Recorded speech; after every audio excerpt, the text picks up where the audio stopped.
ان کے پاس کوئی atom bomb نہیں، دنیا کی سپر پاور ان کے اوپر حملہ کرنے کا سوچ رہی ہے، پیور اس لیے کہ یہ خالصتاً اس لیے کہ اسرائیل چاہتا ہے کہ یہ نیشن نیست و نابود ہو جائے، لیکن یہ اپنے آپ کو اس جنگ کے لیے تیار کر رہے ہیں۔ میں کمپیریزن کر رہا تھا ان کا ہمارے اپنے قائدین کے ساتھ۔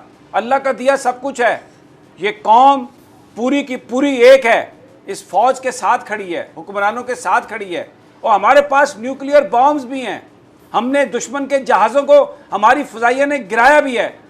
وہ کس لیے ہم اتنے اپولوجیٹک ہیں؟ کس لیے یہ سارے لمبے لیٹ گئے ہیں؟ اس قوم کے پاس تو کچھ بھی نہیں ہے سوائے اللہ اور اللہ کے رسول کے نام کے، اور حیدر کرار کا نام لے رہے ہیں وہ۔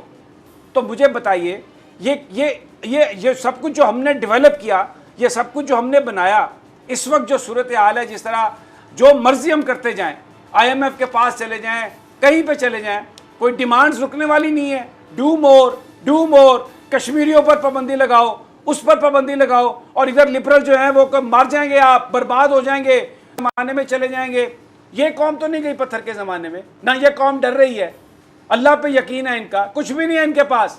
وہ کہہ رہے ہیں کہ وہ جو اوپر سے جو پرندوں نے جو پتھر گرائے تھے، وہ ہم پتھر ماریں گے، پتھروں سے لڑیں گے، اس لیے کہ اگر اللہ نے فتح دینی ہے تو پتھروں سے دے دیتا ہے۔ اب یہاں پر بہت سارے انٹلیکچوئل کہیں گے ہاں بھائی آپ پھر لڑیں پتھروں سے، بس آپ کیا کریں گے؟